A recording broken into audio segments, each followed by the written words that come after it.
Hello, I'm Dr. Mikey Mewborn, and this is Church Ministry. Today we're looking at the topic, the change agent. Now, in every organization, whether it be a church or a nonprofit organization, we know that there are certain things that have to change every once in a while.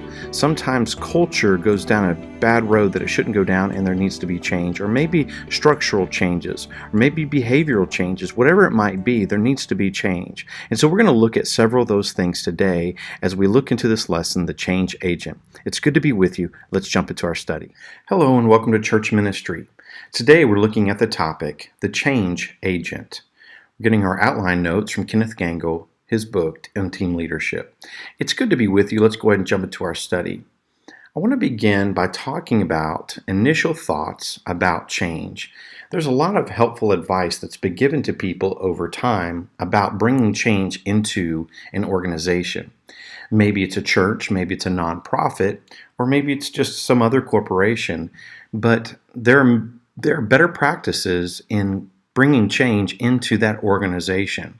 And we're going to talk about those throughout the lesson today, but my hope is on this front end that you can see some initial thoughts about making this change or making these changes. Number one, go slowly. Over the years as a minister myself and as one who has started a nonprofit organization, the advice I'd always received was go slowly. Take it slow. Learn everything that you can about the situation before you jump in fully. And then as you want to progress and change things over time, do it slowly. I've also been given the advice once I first became a pastor of a church is to take about a year before you make any major changes in the church. Let the people know you, and then they will trust you more as you seek to make some changes.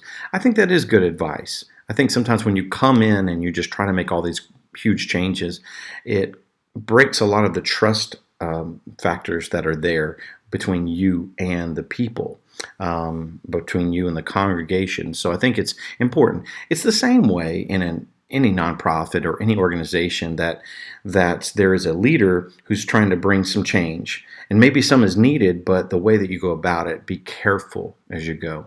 Change nothing your first year is some advice that people often give. And that's mentioned in a lot of leadership books. Also, learn people, teach, change. So learn the people, know the people. Where are they? Why are they doing these certain things? Are these the best practices for what's going on here? And then you teach change over time. So you slowly educate people on why it's important. So this is what we do. Is there a better way to do it? And then you teach it slowly to them. And understand the whole idea of metathesiophobia. This is the fear of change in general. Understand what that means for the corporation as well as for yourself. Why are people afraid to change? What is that all about? And so learn a little bit more about that. Change is hard at first, messy in the middle, and gorgeous at the end. Robin Sharma says that. I think there is something very beautiful when change is done correctly and it's appropriate or when it's needed. Just to change things for the sake of changing things is never wise, and it can be very hurtful. And many people have tried to do this, and it causes a business to go upside down or completely causes a church split, whatever it might be. And so you need to make sure that the change that you're wanting to bring is something that's in line with the scripture and is something that's helpful for everybody. And I think that's important to look at. I want to show you a quote, change, but start slowly because direction is more important than speed. I think this is a great quote here because it's right in saying the way that you're going really does matter. The direction you're going. Are you going toward the finish line? It's like the tortoise and the hare. The hare is all over the place, just running around, taking naps, and then doing whatever he wants to do. But the tortoise keeps this constant focus. Let's stay on the path. Let's stay on the race. And the steady and slow going in the right direction wins almost every time. And so that's what we're seeing there. It's saying change is okay, but do it slowly, and it's very important the way that we do that. Types of change. Thomas Bennett gives you this. 4 kinds of change. Structure is one. technology is 2, behavior is 3, and assumption and values. So when we think about change in an organization, there's going to be structure changes sometimes. The way that there is a hierarchy, maybe there's structure changes in who is over who or who oversees what projects. So that's important. Technology changes that you see in an organization. So you might have to onboard some new technology and change things from within. That's a big deal.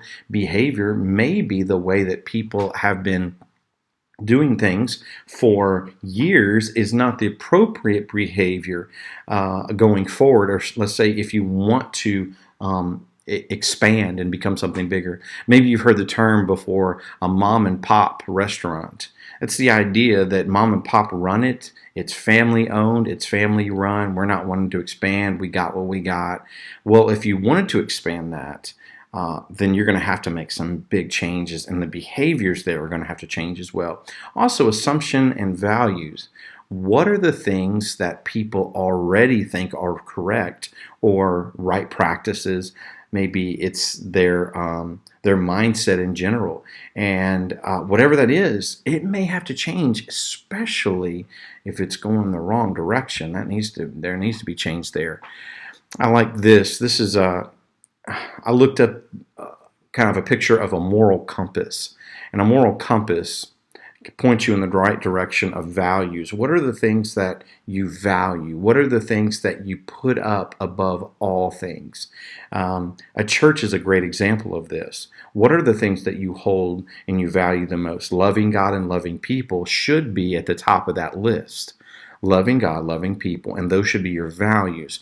That should be the type of person you are. You should be seen this way. You should be kind to people. You should obey God, and you should show love to all people, and that's showing who you are. Now, if for some reason that you're not showing this in a church, well, that church is going to be in trouble, and someone needs to come in and bring change, because this needs to be what people see. They don't need to see backbiting. They don't need to see gossip. They don't need to see all the issues that can easily infiltrate a church. They need to see things because people have been changed from the inside out. And this is a big deal, because we need people to change from the inside out. Now, when we look at the principles of the change process, I think these are very helpful. Changing people is more important than changing things. We need to change people. That's when you start to see a culture shift in an organization, when the people have been motivated, the people have had a change of heart, and that's when you see some really good things happen. Also, change begins where the leader has the most control. When leaders are leading and doing it well, that means everybody's looking at that one person and they can all be in tune. Maybe you've heard the phrase before, a tuning fork, or maybe you've heard the idea of some kind of a tuner to get everybody's voices in line, and so a note will be played and everybody should start on that note. Well, what those tuning forks do, or what those tuners do, is that one tuner can make everybody in the whole orchestra sound good, make them on the same page, because they're all tuning to one thing. It's similar with a leader. A leader is a person who sets the tone. A leader is the person who picks the key or sets the pitch. Whatever it is, he or she is the person that does that. And when everybody is learning from the leader, then they're all learning the same way, going the same direction. And that's very helpful. Change runs more smoothly when people participate in its planning. So if there's going to be change, the best way to get people to do it in an organization is for everybody to be involved in what that change, or how to create that change, how to create the plan for that change. Change includes overcoming resistance. Overcoming resistance is probably the biggest deal when thinking about organizations. There is so much resistance when trying to start a company, start a church, start an organization. There's so much resistance in trying to keep one going. It seems like everything's against anything and everything. And so in order to change, you must be willing to overcome certain struggles that are common to any organization. So not everybody's going to like the direction. Not everybody's going to think the same way. Not everybody's going to have the same ideas. And so, can you continue on? Is it that much? Is it that much of a big deal? Change success directly relates to the group's maturity. So, how mature is the group? How mature are they? When we're thinking about success in general, we're thinking about what are the objectives of that corporation or organization? Are they being reached? And so if we're asking that question, it's going to directly relate to the group's maturity. Did they have the right type of objectives? Did they pursue the right type of thing? And did they reach those goals? And that's how you're going to see if there was some kind of success. And that really, really, really does matter when we're looking at all this. Also, positive approaches leading change. When we think about this, resist beginning a new ministry with a preconceived plan. It's important that when you're thinking about starting a new ministry, or maybe even planting a church, don't come in with a preconceived plan. I've got it all figured out. I know how we're going to do this. It's going to be perfect. You need to come in, and as you come in, go slowly, but also learn what's going on in the area. What are the issues in that ministry? Think of starting a new children's ministry in a church. Well, what are the issues that are going on? You might think you have the best way of creating that, but if you haven't listened to the people and seen where they are and what's going on, you might try to create things that are just not beneficial to that church. Lead with a flexible agenda, meaning that things may not go as planned, so you need to be somewhat flexible.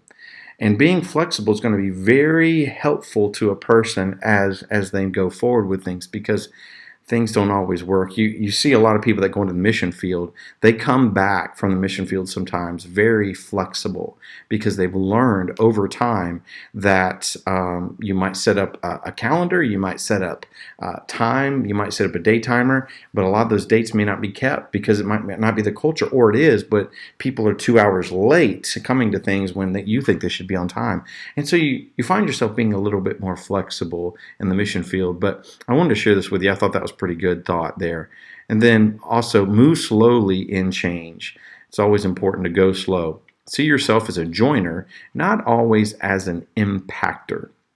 And I think that that's good too, because people need to know that we're a part of them before they know our heart. And I think that's pretty good when you think of that as well. I think this is a great slide here talking about managing change from the inside out. A person, before they can really lead something, or lead a corporation or lead a ministry, there has to be some change inside of them that they're willing to do so that they can become who they're supposed to be. And so that might happen in the individual. So you got to pour into the individuals, and then slowly as those individuals change, it'll change on the outside. And you have to be willing to understand how that goes. So I think that's a really good way of looking at it. And then this alludes to what we talked about earlier about being flexible. Blessed are the flexible, for they shall not be bent out of shape. I think that's a great quote for people, of course, in leadership and people that are trying to do it correctly. Positive approaches. We continue on. Make sure people understand the goals. That's vital when you're looking at bringing change. Make sure they understand what they are. If they don't know where to go or the direction to go in, they're going to have a hard time changing the correct way. Don't be afraid to fail. People are so afraid to fail sometimes that they don't want to go forward with something. They just want to back off. And so they miss out on a lot of great opportunities. But one of the ways to approach leading change is don't be afraid to mess up. Failure is not final, as some people say. Don't take yourself of leadership too seriously. Don't take yourself that way. It's important for us to think of ourselves in a certain way where we are serious and saying we want to push this stuff through, but don't worry too much about it that you're afraid to make any steps or take any steps. And then pray more and say less. I believe most organizations that are Christian based would do so much better if people would pray more and say so much less. All right, who needs change, organization or individual? Kenneth Gangel. The biblical pattern of balance between task and individual is the best approach to leadership. I also said, a Christian position agrees that both the organization and the individual can change, but an emphasis on changing either one to the sacrifice of the other will lead to confusion and turmoil. There's two words that are often talked about when we're dealing with organization versus individual change: idiographic and nomothetic. Idiographic focus on the individual and recognition of the uniqueness, private, subjective, conscious experiences, investigations, gain written information unique to individual being studied. Then nomothetic is all about attempting to establish laws and generalizations about people, objective knowledge through scientific methods.